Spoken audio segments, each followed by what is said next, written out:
There you go. Yeah, so like I said, welcome everyone. I'll be sharing a little bit about UX UI design and the offerings that we have here at Avocademy. The call will be about between an hour, hour and a half, like depending on how many questions there are. And over the course of the call, I'll do a walkthrough of what UX UI actually is. I know that there's a lot of like mystery around like what that actually means. I'll do a demo of some tools and skills that you will learn as a UX designer, and then we'll save some time for a Q&A at the end, and then we'll also have some space throughout to ask questions as well.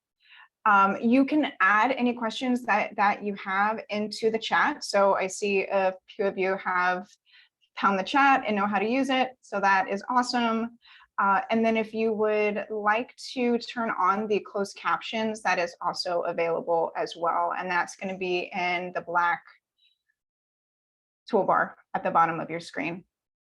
I also want to note that we will be sending out a survey at the end, and once you have completed it, you will get a $500 off coupon for our foundations course. So make sure that you stick around for that. So just as a brief introduction to myself, like I said, I am Jenny. I live in South Florida, but I've lived all over the US, Chicago and Northeast, and in and out of Florida my whole life. I am a product designer. I have worked in design for over 10 years. Most of that has been in UX UI design, but it has also been in a few different areas of design, and I'll kind of walk through that a little later. I am also an educator at Avocademy, so if you join the program, you will see me often around. I also wanted to introduce you all to Carla, who is one of our career advisors, and she'll be helping me answer any questions that she has much more knowledge of than I do. All right, so I'm sure that you're here today because you're interested in learning about UX UI design, and we at Avocademy teach people how to do UX UI design and then help them get an awesome job. So we have helped all sorts of people over the years, and on average, our students make about $85K a year. And then we've helped people land jobs at a lot of well-known companies around the US. So here is just a few, but there are many, many more. Lots of logos for you. So just a brief overview of what we'll go over today. We'll go over what exactly is UX UI design. We'll talk about who UX designers are and what their roles look like. We'll talk about some common UX design skills, and then what it's like transitioning into UX. Then we'll talk about how Avocademy can help and a few of our offerings. I will also do a brief demo on some of the tools that you would learn as a UX UI designer, and then we'll have plenty of time for a Q&A. So like I mentioned earlier, you can drop questions in the chat along the way, and we'll have a few pauses throughout the next hour, hour and a half. Okay, so before we hop into everything, I would really love it if you took a little bit of space and really thought about why you want to learn UX UI design. So we'll just take about a minute. So you can grab a pen and paper, a notepad on your computer.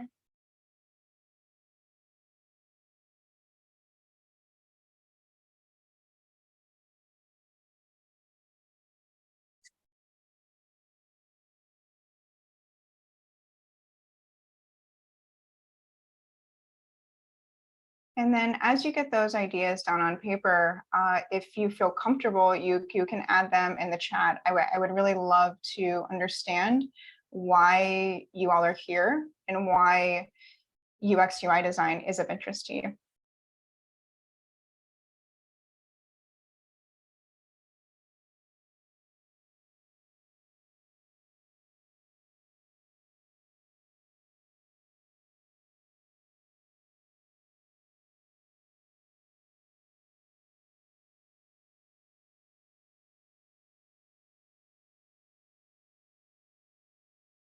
And then if nobody wants to share, that's okay too.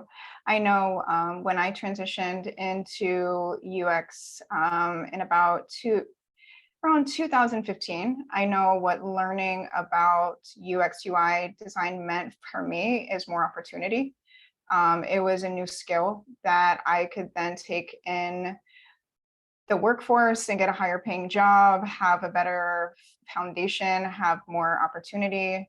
Yeah, Alex, absolutely. A career change. I think that that is a lot of us here. Um, yeah, yeah. And it's a great field. It is a really great field. Financial freedom, absolutely. Yeah. There is a lot of remote flexibility in UX UI design for sure. To be more creative, yeah, this is a really great field for people who think a little differently, think a little out of the box. I'm working with technology, bringing your ideas to life. For sure. I think anybody who considers themselves like a maker or like a builder or just loves like systems, this is a really great field. Okay, awesome. Thank you all for sharing. Visual, yeah, it is a high value skill for sure. Thank you. Okay, so now we'll hop into what exactly is UX UI design. UX UI design is a relatively newer field compared to other fields, let's say like accounting or like engineering, architecture, all of those fields have been around for hundreds, like thousands of years, right? In some form or another. But if you're anything like me, I have to constantly describe to my father what it is I actually do, because it is not something that he's just like, okay, like what do you do again? You like draw boxes on a screen? Like close, very close. So there are a few terms that I really want to clarify, because I think like a lot of the times there are a lot of terms in user experience that kind of get lumped under like UX. And I just want to first kind of level set on what some of these terms actually mean and what UX UI actually is. So at the highest level, when we say UX UI design, we are talking about design as it pertains to applications and websites. So how I like to think about UX UI is in terms of architecture. So when we think about UX design, it's like the foundation of a house. It ensures that the structure is super solid, it's functional, the doors are the right height, they're not like 3 feet tall, so you have to kind of crouch underneath, like the floors are level. It's a very usable space. So just like an architect really considers the layout of a space, just like the rooms, door, all of that, UX designers really focus on how people move through a digital experience. So our UX designers may focus on things like usability, just like overall making sure that a person can accomplish the goals that they came there to actually achieve. There are other things like information architecture. Are things in the right place?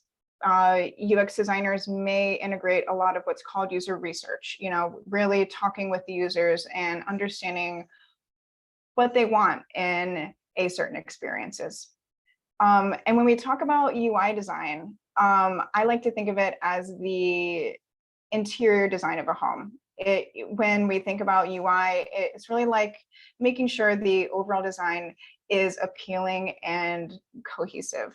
So just like an interior designer focuses on elements like the colors, textures, materials that give a home a certain style and atmosphere, UI designers add life to their user experience by selecting a lot of the styling elements. So like icons, colors, buttons, font choices, etc. So I almost hesitate to kind of separate these two because they are so closely intertwined. So you'll oftentimes see like a circle like this that has like a lot of overlap in the middle. It's really hard to have good UI design without a solid foundation And if you just have like the bare bones and no aesthetics, it does not make for a very enjoyable experience. So these two go hand in hand, and oftentimes they do get lumped into just like UX is what you would hear most often.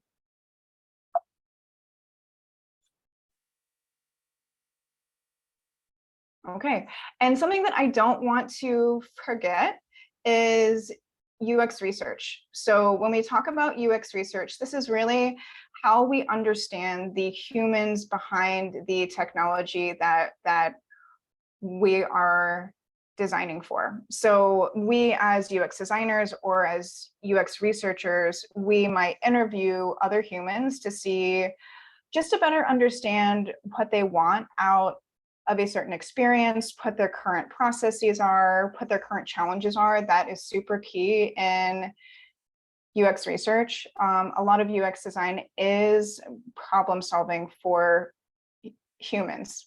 So anything that is on the market, any type of digital experience is solving a problem. And the job of a UX researcher is to really make sure that we understand the problems that other humans are having.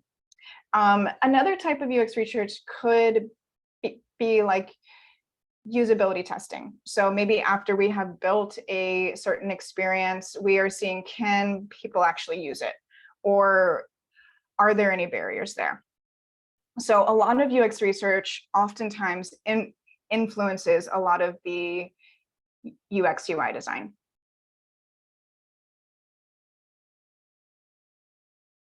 All right, so let's go a little deeper, maybe more at a conceptual level of what UX UI is. So when we talk about UX UI, it's really at the interaction of users and technology. So when we say technology, oftentimes what we mean is, for example, if we think of Uber has an amazing algorithm, right? They connect people with drivers, and then they help them get to a certain location. This is all code, right? So this algorithm and this technology is basically useless to 99.9% of humans unless it has some type of a user interface. So like now more than ever, technology is everywhere. And we are just seeing technology come up more and more in our lives, and good design has a huge impact on whether people can use a piece of technology or not. And oftentimes that is our role as UX designers. People-centered. So I really love this quote. People ignore design that ignores people. So have you ever used something that is really pretty and cool and you can't figure out how to actually use it? It was probably designed not with another human on the other end of that. It was probably designed for a wow factor, or maybe aesthetics aren't even there at all. So oftentimes when we say user experience, we are really talking about putting people at the center of everything that we do. And then it's multidisciplinary. Oftentimes, I know people can sometimes equate user experience with like maybe like graphic design, but it really encompasses a wide range of different disciplines. So that could be psychology, design, branding, interaction design, usability, computer science, you name it. There is probably some part of different fields that are involved in overall user experience. I particularly loved the psychology aspect of UX design. Understanding people and how they think and how you design towards that is so much fun, and also super, super challenging, because we as humans are relatively irrational, and sometimes the things that we expect people to do, or like maybe how I would think another human would do it is completely different than how it's actually achieved. So now I want to take some time and look at some good examples of user experience. So Airbnb is a good one. This one is known in the design community as a go-to for a good design, for overall good design. I know that I have visited the website probably more than any other websites just to see what these amazing designers do and how they do it. So when Airbnb came on the market, there was other rental sharing services, but one of Airbnb's differentiators is their user experience. It is very easy to use. It has a very clean interface. It really anticipates a lot of the questions and the information people want to know when they are looking for a place to rent. Another good example is I'm not sure if you all have used Slack before. This is actually a tool that we use in the foundations course, but Slack really revolutionized how we interact in the workplace. And a big part of its success is due to its intuitive and user-friendly design. So it has a really clear and minimalistic interface, and it really prioritizes ease of use and quick access to really essential features. So if you're not familiar with it, essentially what Slack is, and if you look on the left-hand side, it's just different channels that are different groupings of people, and each channel has a different focus, and you can talk about different things in different channels. It's compared to a lot of the interfaces out there, it is so simple. Another one that has a very similar interface to this is Discord. If you have used that, also really easy to use, very similar interface, and Discord came out 2 years after Slack. So we see a lot of really popular apps that will start to mimic apps that work really well. And then Spotify. I personally love Spotify, and their design really prioritizes simplicity and ease of use. It has really become a benchmark for a lot of other music streaming services. So this may date me a little bit, but I remember when iTunes came out, and iTunes was like the only music platform, I think, and it was really hard to use. I felt like I had to search the internet every time that I actually wanted to use it to learn how do you upload things, how do you move things around. And then Spotify came out, and I was like, oh my gosh, this is so much easier to use. It's just anticipating everything that I actually want. The user interface has evolved greatly over time. But and though I had invested a lot in iTunes already, I ended up switching over to Spotify, and now I don't think that I can ever leave, because there's 10 years of my music life there that just would be way too hard to move over. So we've talked about a few of the really good examples of UX, and there's a lot more out there, right? But let's talk about a bad example. So has anybody ever used a government website? It's kind of a necessity for a lot of us. So I was recently had to update my driver's license and had to make an appointment. And I swear I've not been so frustrated to use a website, and I don't know how many years. It was so hard to navigate. It was so hard to find what information I actually needed. And it was just huge blocks of text on a page. It was really slow. So when we think about bad user experiences, that's really what we are thinking about. If something is really hard to use, it has a lot of barriers, it takes a long time to load, if you're really not sure if what you did actually happened, right? If I made an appointment and I'm like, I honestly do not know if that appointment went through or not, that is bad user experience. All right, so now we'll talk a little bit about who UX designers actually are. Okay, so UX designers usually come from a wide range of backgrounds.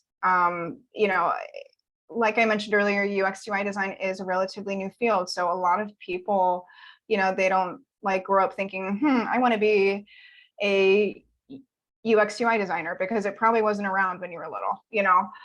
So UX UI is really known as a field that draws in a lot of people from a lot of different backgrounds. I don't think I've honestly never met a person who came right out of school, like in like undergrad and has an actual like UX related degree. Oftentimes people transition into this kind of over time.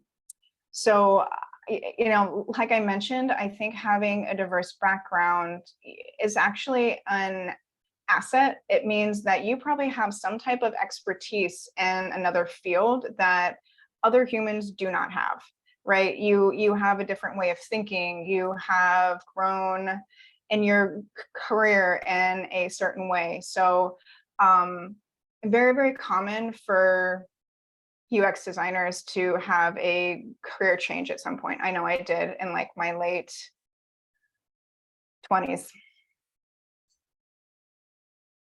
Okay, so at the end of the day, we as UX designers, we make sure a product or service is usable, enjoyable, and accessible. So when we say usable, what we really want to think about is, can people accomplish what they came there to do with very little friction? So like thinking back to the government website that I like hit barriers at every point, that is not a very like usable experience. It is also not very enjoyable. So whenever we make any type of a user experience, we want to make sure people actually like using it. And then accessible. Accessibility is a big part of our roles, and really making sure that people of every ability can actually use it. So one of my favorite parts of UX design is the creative problem solving. So most of our work is taking user problems or business problems and creating solutions to those problems. So I think oftentimes we can kind of think of like UX design, again, it's just like graphic design, but most design process kind of starts with a problem. And then it's really up to your design team or you to think through creative ways to actually solve the problem. We are empathetic. This is a big one. So when I say empathetic, I mean that we're able to see other people's perspective within reason and understand other people's needs. So there is a mantra in UX that people learn often, or people say often, is you are not your user. Oftentimes when you find yourself saying like, oh, I would like this, so let's design it, you kind of have to come back to, I am not the user. So like an example of this is, I used to work in healthcare, and our target demographic was people who were over 65 with heart disease. I am not those things, right? I was in my mid 30s designing an app for people who are completely different than I am and have completely different needs. So it was really hard for me to put myself in those human shoes. And if I were to try to design something that I want, so let's say if I were to think of like a health app, I like maybe want to count like my steps and my activity and anything along those lines, that maybe is of no interest to a person who is over 65 with heart disease. Maybe what they want to track is their blood pressure. Maybe they want to track how often they moved in a day. Maybe if they had any like ailments that day. So this is when UX research becomes really handy. And again, when we say UX research, in this example, it could mean that we are actually interviewing people who are over 65, who have heart disease, and really get to know them as humans to understand what does their life look like? What type of challenges do they have, and what do they actually want? What are they struggling with, right? So using user research helps me kind of get myself out of my own brain of what I would want in a particular service, and helps me empathize with that other person. And then collaborative. This is also one of my favorite parts of design. So design is definitely a team sport. Oftentimes you are working with other designers, you are working with other engineers, you're working with product managers and marketing teams, and it's okay if you don't know what any of that means, but the kind of idea is you're going to be working with a lot of different groups of people. When you are designing something, there are a lot of different teams and a lot of different lenses that you will need to understand. Oftentimes design is at the heart of a lot of these other teams. So like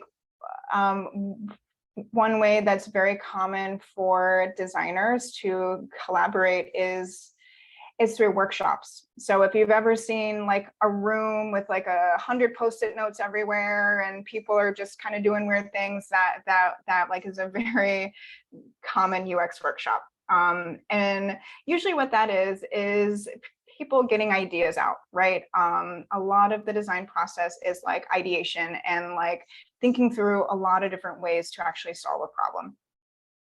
You may also be collaborating with users as well. It could mean that you are doing user testing, so let's say that we build a prototype of a certain experience and we want to understand, can the other person actually, or can the user that I designed this for, can they actually use this thing? Is this actually what they want? So a ton of collaboration, and usually it is a lot of fun. Okay, so I'm going to pause right there and see if there's any questions. So either feel free to add questions in the chat. Okay, we have a few, or feel free to just like verbally ask questions as well. Spotify is great, isn't it, Nana? Yeah, hassle. Oh yeah, yep, Florida's the worst. Okay, so Alex, you asked, are there any benefits for people that know how to code and learning UX UI? Can you give us some examples of jobs UX UI people can get? Absolutely. So I'll first answer your first question. Okay, are there any benefits for people that know how to code and learning UX UI? Absolutely. Oftentimes designers, UX designers and engineers work very, very closely together. So one of the big challenges, and I think this is getting less and less so, but one of the big challenges that can come with different teams that speak very, very different languages is really like understanding each other. And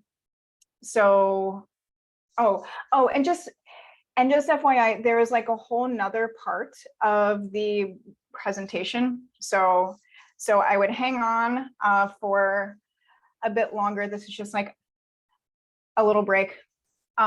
Okay, so yeah, so one of the, I would say one of the biggest challenges is being able to speak the same language as each other. So for me as a junior designer, going into a company and having to work with the developer, how they speak and all of their vocabulary and what they, it was like a completely different language, and so when UX UI designers start to understand more of the code, right, start to learn more of the engineering, it means that you're just that much better of a designer.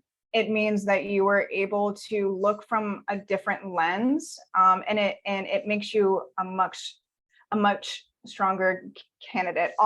Oftentimes we call designers who can code, they are called UX unicorns because it's so rare. And if you're a designer who knows how to code, it's like gold. Even if you don't code in your actual job, just knowing that you're very familiar with how things are built is a huge asset. Okay, and then can you give us some examples of jobs UX UI people can get? Absolutely. Yeah, and I think we'll get there a little later, but I can give you some examples now. So some common job titles for like UX designers is UX designer, UI designer. So if you're more of a UI designer, that means that you're focusing more on like the look and feel. So there is a UX UI designer, so that means that you're doing a little bit of the UX and the UI. And maybe I should preface this with there's no standard in terms of what each of these roles actually are. Every company is going to call a UX designer slightly different. So maybe at company A, they may say we are hiring a UX designer. And then if you were to take those same exact job description at company B, they may say we are hiring a UX UI designer. But if we think about a UX designer, that is more of the like architect, right? That is more like building the foundation, and then UI is more of the look and feel. Some other jobs that you can get is as like a UX researcher. So if you really if you really love understanding people, this is a really great role. So it's like if you love talking with other people, really getting in their brains, UX research is a great role. And then there can be times where a lot of these roles kind of overlap. You know, you may have a common role is called a product designer, and product designers tend to do a little bit of everything. And then you can also work at a variety of different companies, and I'll get there a little later. But hopefully that answers your question. Okay. Okay, how realistic is it for someone not in the tech industry at all to break into this type of role? Yeah, I think this is kind of a hard question to answer, but I can answer it to the best of my ability. I would say people do it all the time. I personally came from a non-tech background. I think a lot of people come from non-tech backgrounds. It's super common. You know, so yeah. Hey, Jenny, something I wanted to jump in and add in addition to what you just responded, is that a lot of the times your background can also be utilized to pivot into UX and UI design. You can always name the skills that you gain from that previous role and add it into this new company that you're applying for. So there's always going to be transferable skills. But yeah, so I'm going to hop off now. Yeah. Thank you so much, Carla. That is a great point. Yeah. You know, a lot of people who have never worked in tech, you know, I wouldn't underestimate the amount of skills that you've already gathered over life, whether that's a soft skill or a hard skill. You know, I will say that working in tech, it is helpful if you're able to use kind of basic technology. So like for example, if you are a designer, there is a tool called Figma that I swear it changes every week. There is a new update. There is something new about it. So working in the tech industry, I think versus another industry, things kind of evolve really, really quickly. You know, when I first entered in the UX field in 2015, like the tools have completely changed. The like industry has evolved so much. And tech, that just is a very common thing, but totally doable coming from another background. Yeah, Jessica, I will definitely talk about that. Well, you are in the right place because we offer a certification.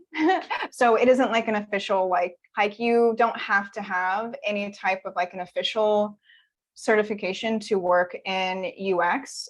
It is common to have some type of training, but we will talk about that more later.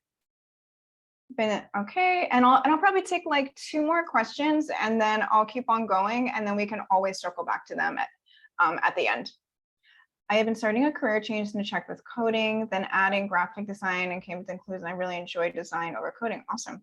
Coming out of a service-focused career, I'm very good with figuring out what people want or need. That led me new. I think it would be perfectly combine my old and new skills, but I can only work remote from home. I am here to figure out if I should learn UX in depth or if I will not be able working in this field anyways. So what my understanding is from your question is that you have a requirement that you have to work from home. And that is what that is kind of like a deal breaker for you. So like that is my understanding, and I can talk to like the remote aspect of it. It is very common to find remote jobs in UX in general. You know, I think especially since the pandemic, we saw that we can all exist online and we don't have to actually go in an office and we don't have to be in a certain like geographical location. If that was like maybe one of the few good things that actually came out of the pandemic is I think we all learned that that we can work from home, right? And a lot of companies who were resistant to that in the past have really opened their eyes and maybe don't even have an office anymore because they're like, it is a lot cheaper, our employees are happier, you know, so it is definitely a possibility, but I may not be understanding your question perfectly. What does your day look like as a UX designer? Okay. Yeah, I think that I will get to this question in the other part. So I will go ahead and close out the chat and keep on going. Okay, good. I'm glad I answered it for you. Okay. And then if I did not answer any of your questions, please add it in the chat again because I don't want them to get missed. But all really good questions. Thank you. Okay, so let's talk about what skills I'll need as a UX designer, and I'll kind of tie in a lot of like the day-to-day. So as I'm going over these next few slides, this is a lot of the type of deliverables or the type of work that you will be doing as a UX designer. So up until now, we've talked a lot about like the soft skills, a lot of the kind of conceptual part of UX UI design, just kind of wrapping our minds around what it actually is. But now I want to go into more of the things that you will be doing on like a day-to-day basis. Okay, so the first one is sketching. So UX designers, a lot of our job is thinking through problems and thinking through them really, really quickly. And getting a lot of ideas out of our heads and on paper or on some type of a design tool. So like sketching, I do this all the time as a designer. And let me tell you, you do not have to be an artist to do great sketching. One of the major benefits of sketching as a UX designer is that it really, you know, again, gets things out of your head and down on paper, and then you can start to talk about your ideas with your team. Oftentimes, your first 3 ideas are not going to work. Design is a lot of iteration, a lot of like building off of ideas, and you are going to do that very, very often. So I sketch all the time. Information architecture. So there are a lot of different things to think about when we are talking about information architecture, and I'll just talk about user flows. So user flows are, you know, if you are a systems thinker, you will love user flows. I am a very like systems thinker, so I love things like this. But what you're looking at right now is what's called a user flow. So this is how people move through the app, and this is like a diagram of how they actually do that. So this is really great for understanding, without actually building out kind of each screen. It's good for communicating and again, getting ideas down on paper for how a person's going to move from point A to actually accomplishing the goal that they came here to do. There are other ones that I have not shown here, but also things like sitemaps are super helpful in like understanding the overall information architecture. So if we were to look at this one at like the first user flow, we see that it starts at actually opening up the app, logging in, and then we see, at some point there are some like decisions. So like this is kind of mapping where can a user go within the app based on each of their behaviors. These are always super fun to like actually think through. And sometimes these like user experiences can be much more complicated than you think they are. Okay, next is wireframing. So this is a big part of UX as well. So if we think back to that architecture example, so like if an architect builds out a blueprint, wireframing is like the blueprint of designs. So this is like the basics, right? This is getting ideas down on paper so that we better understand what are the kind of best practices that we are going to utilize, what size are they, what type of components are we using. At this stage, it isn't about aesthetics. We're purely focusing on the bare bones, really understanding what are the basics that are on these screens and what will it pretty much look like if we haven't added anything like icons and colors and images, things along those lines. This is also a really good time to do user testing when you have something at this point, because before you start to spend time actually thinking through, okay, like what's the actual styling and what are the colors going to be, all this you are understanding, does this thing actually work? But like, let's just make sure people can actually accomplish a task at this point.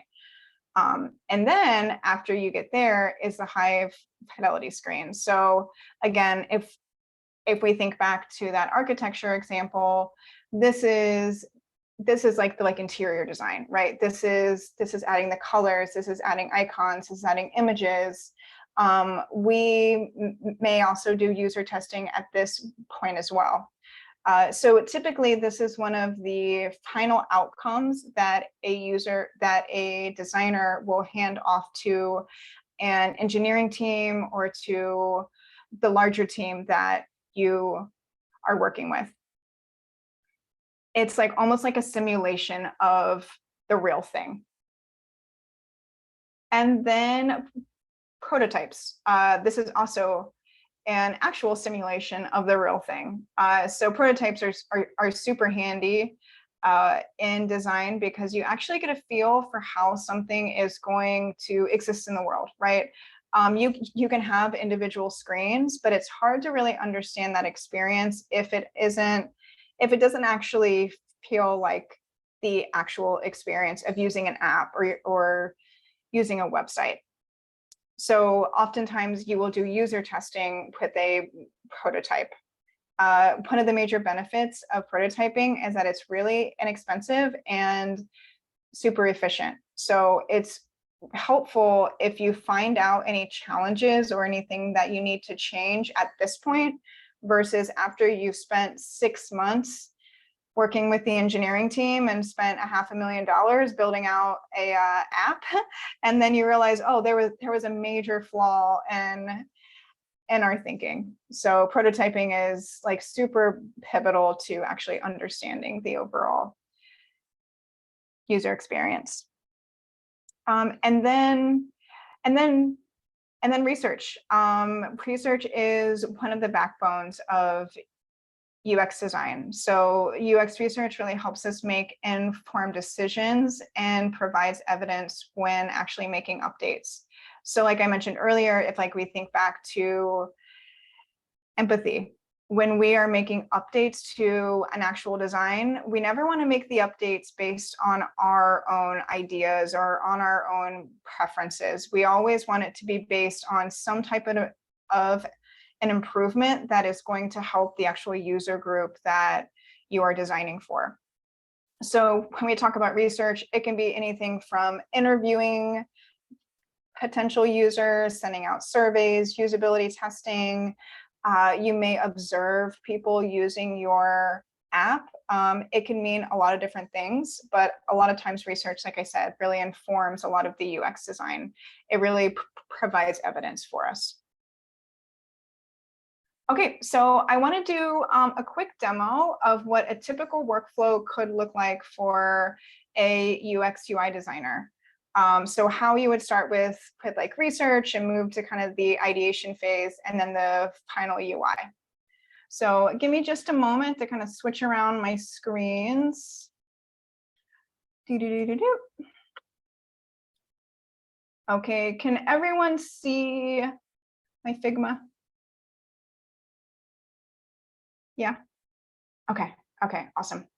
Awesome. So I know someone asked about like a typical workflow or, like a typical day in the life of a UX designer. And I'll kind of walk through one potential day, right? Or this is more like a few weeks actually.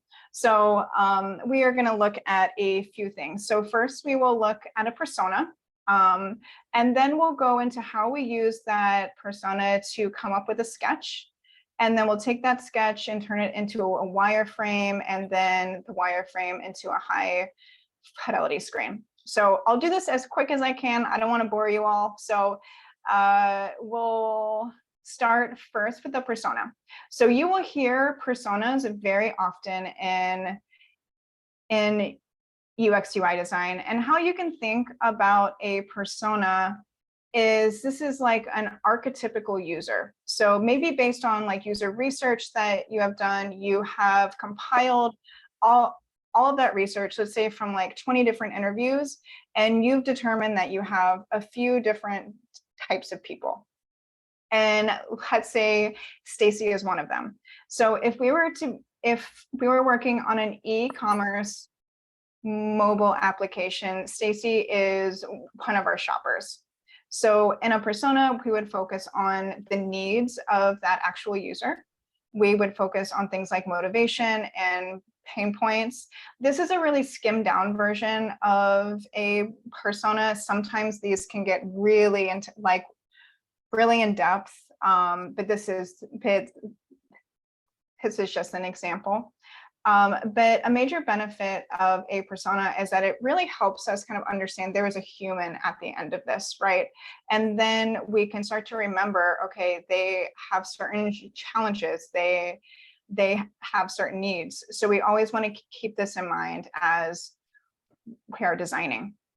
Okay, so now that we have our personas, let's just pretend that we did a whole bunch of interviews and this is one of our personas, and now we want to design a homepage. I would typically draw with pen and paper. That is my preferred method, but I'm going to use what's called PigJam. This is this tool. I love this tool, and this is one that you would learn in the course. I could look at it as like a whiteboarding tool. So you can do things like diagrams, sketches, you can take little sticky notes and do like a sticky note party. That is not a thing. But I will be using it to do a sketch. So if I were to think about a homepage, this is going to be really rough. I might just first kind of box out what that screen actually looks like. Let's say I probably have to have like a navigation bar at the bottom. Again, going to be really rough, but I just want to get the like idea at this point. So these are like my little like navigation, right? These are like my little tabs. Maybe this is home, maybe this is like my shopping cart, something like that. Then maybe at the top I have something like a profile. And then I may have a search bar. It has my little search bar thing. Then maybe since I'm designing an e-commerce app, maybe I want to start to show groupings of different types of products. So we know from Stacy that she wants to find stylish, quick, low-cost clothes. So I'm just going to kind of squiggle for like a heading. Maybe this is what's called a card. So this could be an image. We're going to have some type of information about the product down there as well. So I'm just going to do something like this.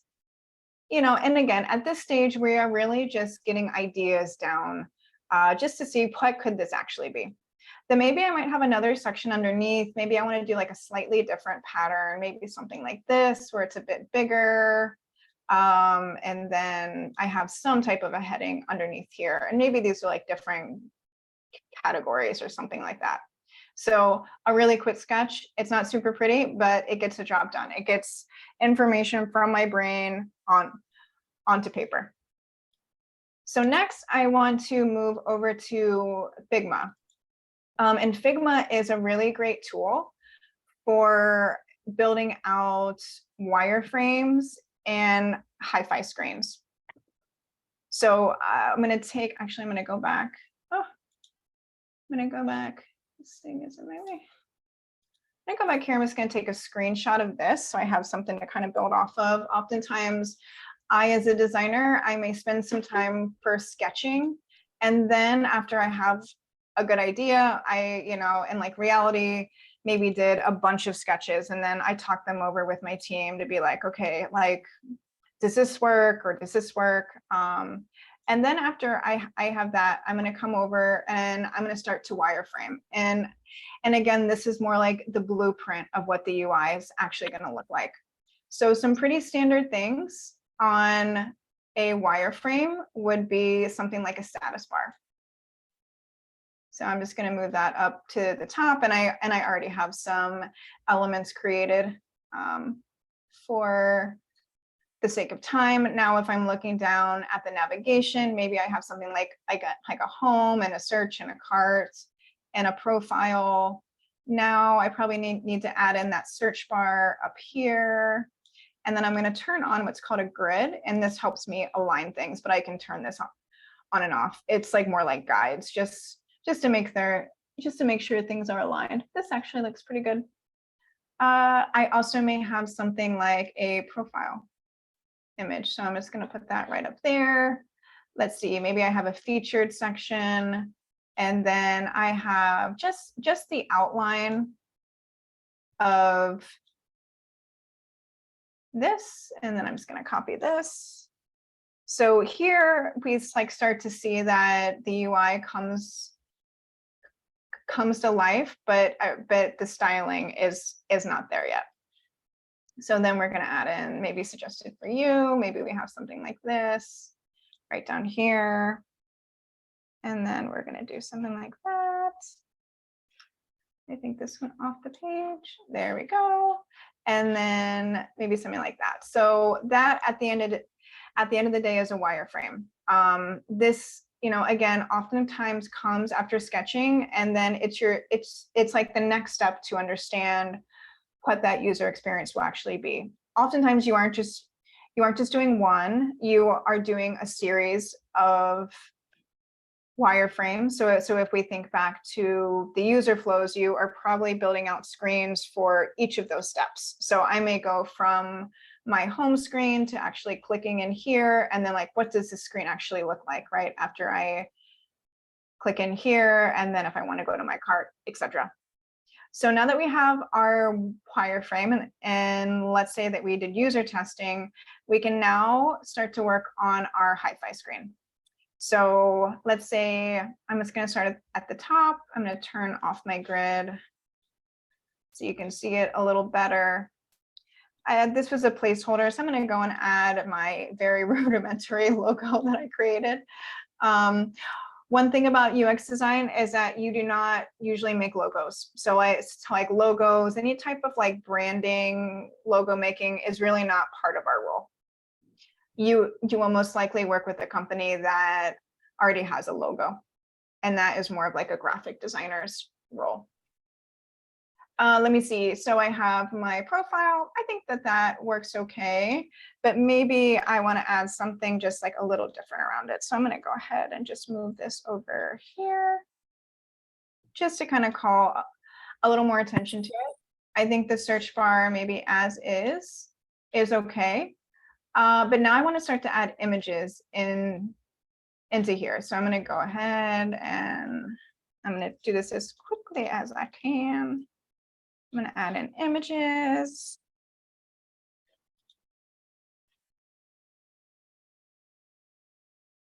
Oh, it's the same one. Let's look at this one.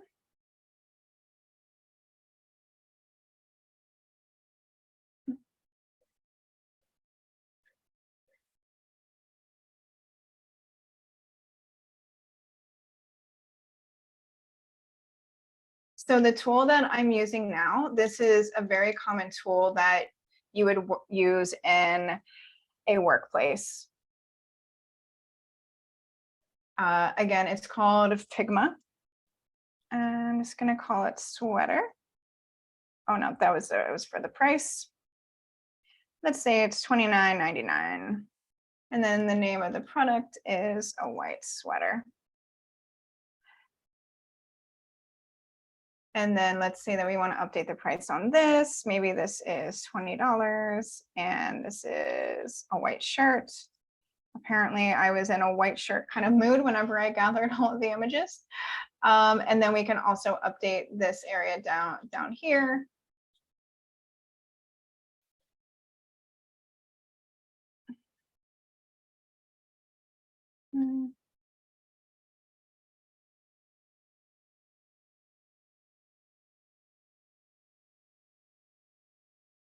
So this tool is just, it has had so many different like iterations over time. It's kind of wild, like how much it's changed over the past few years. And this has become like really industry standard.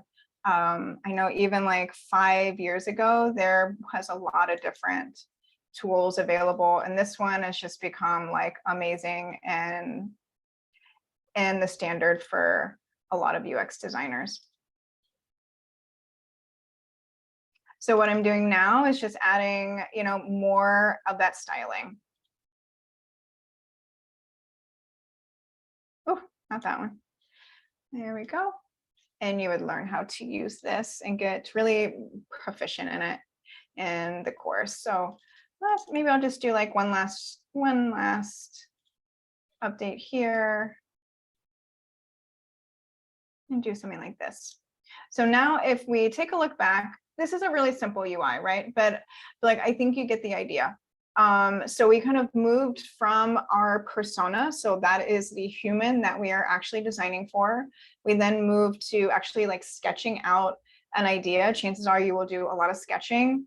We then built out more of that like blueprint here. And then after maybe user testing or getting some clarity of whether this actually works, we would then start to add a bit of styling. So let me transition back over to this. Okay, can you see my demo screen? Okay, awesome. All right, so I think this was also a question that was asked earlier. So first, before we move on, I hope that was helpful for you to like get an idea of the type of tools that you would be using, what like a workflow could possibly look like. That is one of many workflows. There is a lot of different like variations there, but I would say that's like a very common workflow. But I'm happy to chat like more about that too. Okay, so what type of companies can you actually work for? There are so many opportunities within the UX field. So we have both tech and non-tech. A lot of companies have UX designers because they have some type of a digital experience. So think of pretty much any company that you know, right? If like we think about insurance companies, learning platforms, e-commerce, banking, all of them have some type of a digital experience, but you don't necessarily consider them a tech company. So for example, I used to work as a consultant for MasterCard. Now, when you think of MasterCard, you think of like a payment processor, right? You wouldn't think as like a tech, but they have a huge UX team. There was hundreds of people, and whether they were working on their like internal tools or they were working on all of their products that are for other businesses, the marketing websites, I mean, you name it, they have a huge UX team. So I think so like a common like misnomer could be that if you're a UX designer, you only work in like a tech field, so like a Google or like a Facebook. But so many companies, whether they are a tech company or not, have some type of a UX design team. And another thing that I want to touch on, and I know that this was a question in my mind when I transitioned into UX in 2015, is whether UX is going to stay relevant. I remember having all of those conversations with like the people that I was in school with, and we're like, is this like a bubble that is going to burst? And I think what we found, what was that, 8 years ago, hot damn. Oh, excuse me. Yeah. What I found is that now more than ever, UX designers are just becoming more and more relevant to any type of team that has a digital experience. We are seeing a lot of UX designers are much more like valuable and much more understood than they were even a few years ago. Like I remember having to explain UX to almost any person that was not part of the design team, because they were like, UX, what is that? And now it's becoming very common language and like understanding within a lot of companies. So UX, the field isn't going to look the same now as it is going to look in 5 years, 10 years, 15 years. It evolves really, really quickly. The tools are evolving really quickly. It's making our jobs easier. There are so many things that we used to have to do very, very like manually that like now there's like AI tool that like will save hours of work and like just like one prompt, so like we're seeing a lot of AI tools that are helping to speed up the design process, and making it easier for us to do our job, which is only going to elevate the user experience field. Okay, so I also want to touch on actually transitioning careers, and I want to acknowledge that transitioning careers is hard. It takes a lot of work. You have to learn a completely new skill set. You most likely have to build up a new professional network, and you have to get experience. But the good thing is that people do it all of the time, especially in the UX field. Like I mentioned a lot earlier, most people who are in UX, it was not their first thing. A lot of people are career changers. They started off in another field and they decided at some point, nope, this isn't for me. I want a little more freedom. I want more money. I want any number of things that having a highly valuable skill like UX can offer you. So circling back to Avocademy, we can definitely help you get there. So we can help you learn new skills. We will help you get experience working with actual clients. And a big part of our program is the mentorship accountability and a huge design community to help you along the way. It makes life so much more enjoyable when you're surrounded by other humans that are doing the same thing you are. And everyone in our program is wanting some type of a change in their life. They are looking to upskill. They are looking to move into a new area. So we have a lot of great students that are in a similar kind of process in life transition as you. So I want to briefly touch on my career journey, and just for like the sake of time, I will go super quickly through this. I think oftentimes it's very normalized to have a very linear career path, but the people who stay relevant in the job market is those people who continue to upskill and learn new things, people who continue to grow and take risks.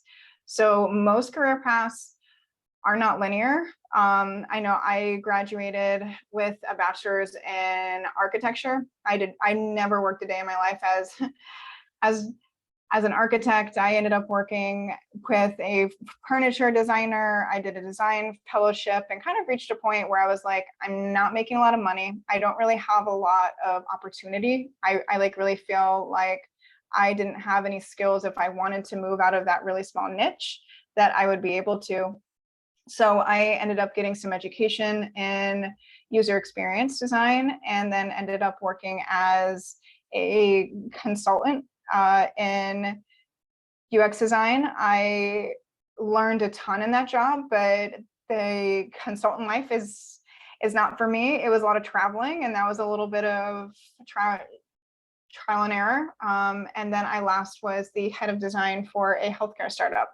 And now I'm in kind of a new phase as I am more in a educator role. So my career path has been all over the place, but I would not want it any other way.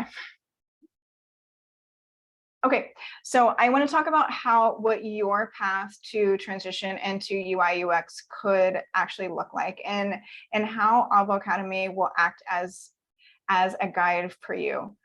So our program is basically split into two parts. We have our Foundations program and the Career Jumpstart program.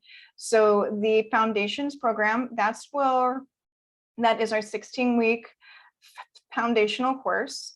You'll learn a lot of the most relevant skills that you need to get in a job within UX, and then you have a lot of mentorship along the way. It is 100% online, and you can expect to spend between 10 and 15 hours a week on the course. And then we have our Career Jumpstart program. So if you decide after the Foundations course that you still really like UX, the Career Jumpstart program is when you'll get more advanced design skills. You will get experience working with clients and other designers. And then we'll also help with the job search. And I think help with the job search is so helpful. I wish I would have had job search help when like I was looking for jobs. So we will help you with like resumes, interviewing leads, and then professional references if you need it. So we have a lot of guidance for like not only learning UX UI design, but actually getting a job in UX UI design. I'm going to skip over that, and then I'm going to talk a little bit about the course. So the course is split into 22 activities.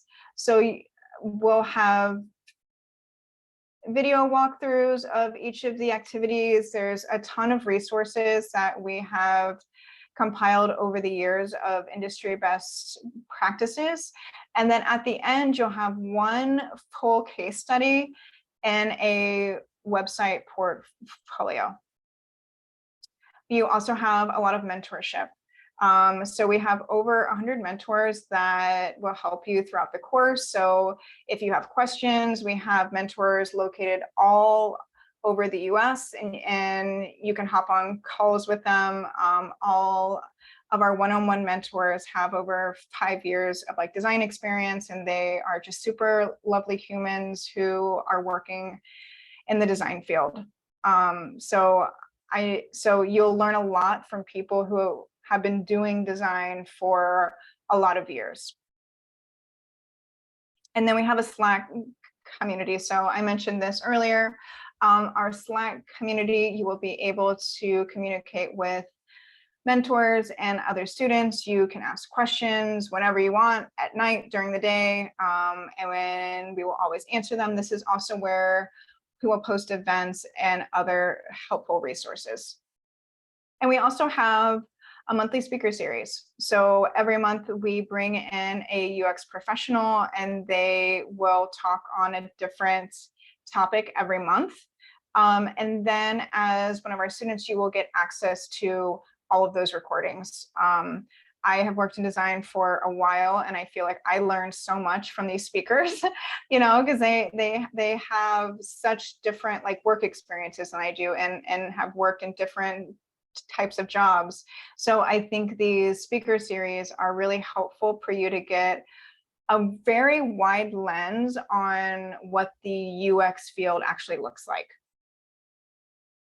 Okay, so a quick recap, and then we'll go to questions. We talked about what UX UI design actually is, who are UX designers, and what do we actually do? What are some of the most common design skills? And then transitioning into UX, what that could actually look like for you, and then how we can help. So we can hop into questions. And thank you all for listening to me for like the past hour and a half. Appreciate Thank you too. For sure. Okay, I'm glad it was helpful. Thank you. Okay, Morgan, you asked, do you need any specific type of computer or software for a course, or can it be done on something you already have?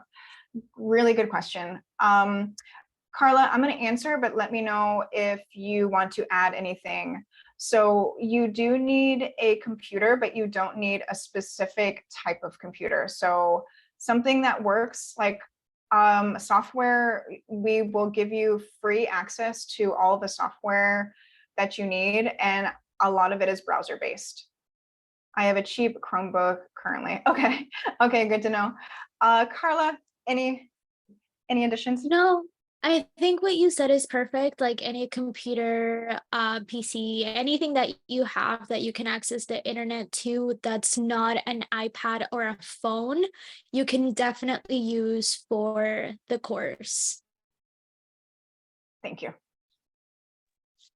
Also, Jenny, there was a question before about what exactly does user testing mean, in case you want to clarify that. Oh, sure. So user testing, that is a great question. So user testing is part of UX research.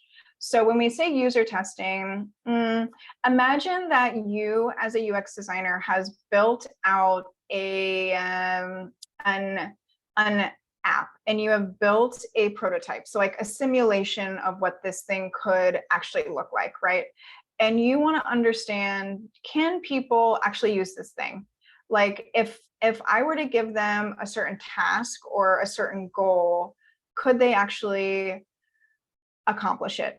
So in a user testing session, you would sit down with the person, whether that's over Zoom or you're actually like in real life with them. A lot of user testing has gone online. But you would actually watch them use the prototype and ask them questions about their experience. So you may be looking at like, what do they do and what do they click on? Do they go a different way, to actually accomplish the goal than what you anticipated? So it's really your time to watch and observe other people use the experience that you have designed.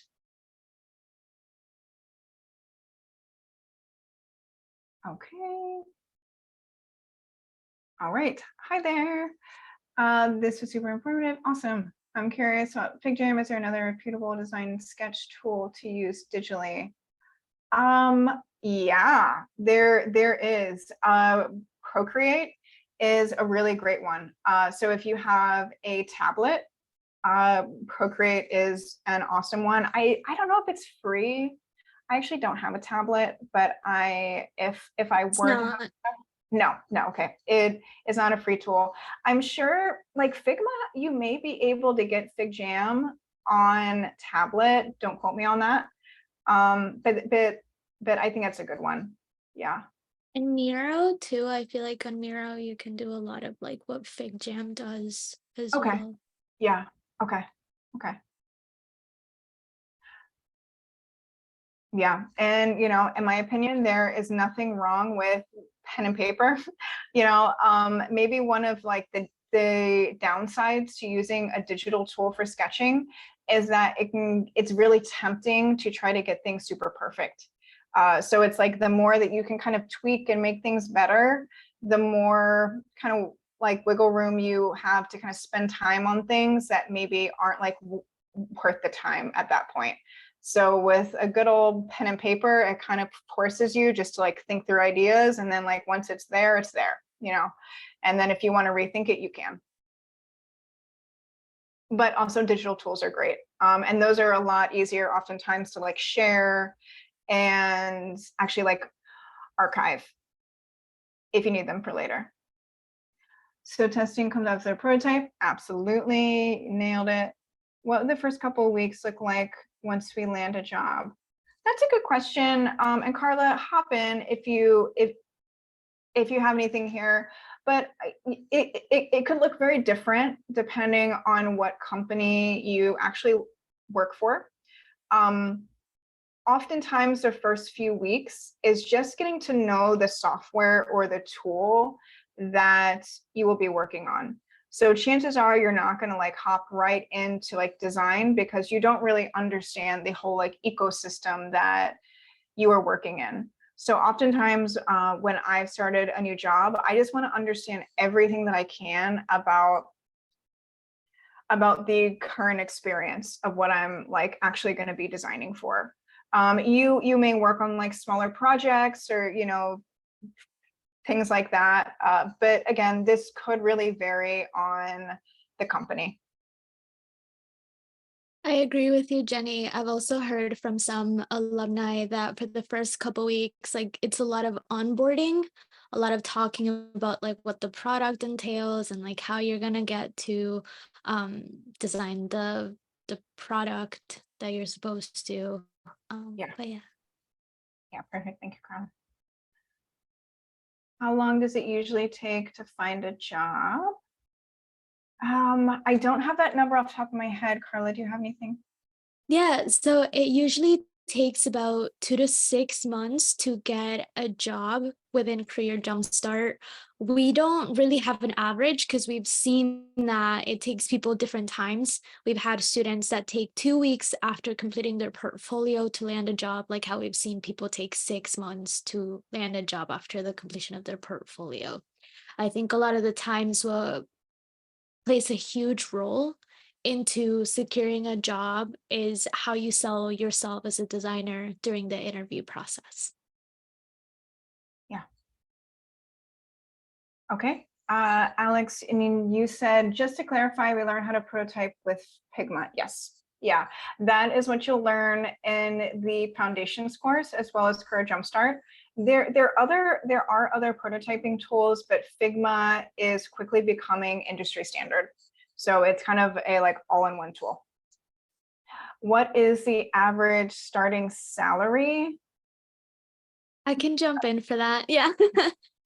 So for students, the average is 89,000. We do have a super broad range from as low as 55,000, ranging all the way up, I can't talk, all the way up to 187K. So there's a lot of big opportunities out there.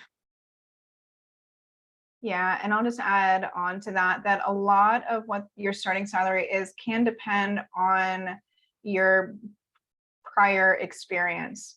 So let's say that you've been a graphic designer or like art director at an agency for like 10, 15 years, you probably have great like leadership skills. You like know how to work, right?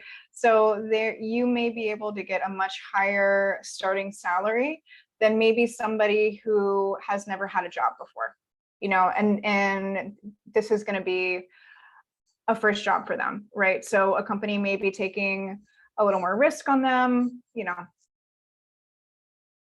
Okay. Julie, once you get a job, about how many design projects would you work on at the same time? Good question. This would really depend too. So if you were to, this is a very generalized answer, but there are different kind of types of companies that you can work for. You could work for what's called like an agency or a consultancy. So like I work for company A, and company A does work for a lot of different other companies. So those other companies basically hire us to help them with work. If you were to work in an agency or a consultancy, you could be working on a lot of different projects at the same time. Now, if you were to work in what's called like an in-house team, so let's say that I work at Uber and I design Uber's app, chances are you're going to be working on one project at a time. You know, again, that is a gross like generalization, but you know, a generalization. Okay, what has been the challenge that you've had to overcome as an industry, as a change, and any advice to beginners starting in UX UI? Oh, I love this question. It's so good. Okay. Yeah, so I think for me, like moving from education, right? Like actually learning UX UI design, I think oftentimes in any type of an educational program, you are learning that specific thing, right? I am learning how to become a great UX designer, and I'm learning how to think like a UX designer. When a big challenge that I had, I think initially, you know, and I think that this happens, you know, a lot is now when you're working at a company, there's a lot of other things that you have to consider other than just UX, right? Now you are working with like engineers. Now you are working with a project manager. Now you have deadlines that you do not set, you know? So learning how to work with those other groups of people become very, very important. It becomes, so like your work can be heavily influenced by other teams. So like maybe a piece of advice is to be able to use a lot of the empathy that you are learning as a UX designer and put yourself in the shoes of the other people on your team. Let's say that as an example, like an engineer is always going to want to know how is this built and what's the quickest way that I can build it. The more that you understand their perspective and when they ask you questions and when they're trying to like negotiate a design, understanding their point of view will come in handy rather than trying to be like, nope, I'm right, which like I've been guilty of before, you know? So, and then let me see, any advice to beginners starting? So that, and then I would say the UX UI designers that I see that become really successful are people who are very curious. They're very curious about learning. They're very curious about trying out new things. They aren't afraid to fail, right? They aren't afraid that like everything has to be exactly as so, and they are curious to just experiment. I think that's a lot of where like creative and like innovative thinking comes from, and oftentimes design teams really encourage that. They like encourage you to like think outside the box and how could this be so much different than anything that has been done before, within reason. I am kind of hesitant to say that because you never want to do something so different that people don't know how to use it, but I would say curiosity is really helpful as a new UX UI designer. Okay, I think we have time for a few more questions. When designing, how do we know what paddings and margins for the wireframes? Yeah, that's a good question. So I'll quickly answer this one. Oftentimes that is determined by your company's like style guide. So that is something that you will build. in the foundations course, but that's something that is determined by you if it hasn't already been determined by like the company and like a set of standards already. Yes, and it is your job to know all that. Yeah. And then again, every company is going to be a little different. I've never worked for a company that has like a set, like a very well thought out guideline of like, this is what every spacing should be. This is how you should use that. But if you were to work at like a larger company, you are going to have like a whole like library of how to use what. Okay, about how many hours do you work per day and week? Yeah, Morgan, I think this could really change. I think this could be like, I think it could vary. I would say like most UX designers do like a 40-hour work week, but some probably do part-time and some probably work way more than that. Is it more about teamwork? It's definitely about teamwork. Never have I ever worked as a UX designer and it's just me designing and then I hand off the design and then it's like this. You know, I am always working with like other people and kind of understanding what each of the needs are from a lot of the different groups of people. You're welcome. You're welcome. Okay, and then I'll get this one last question. Oh no, we have a few more minutes. Can I focus more on one field than the other? For example, getting a job focusing mainly on UI. Yeah, absolutely. So there are roles that focus just on like visual design and like UI design.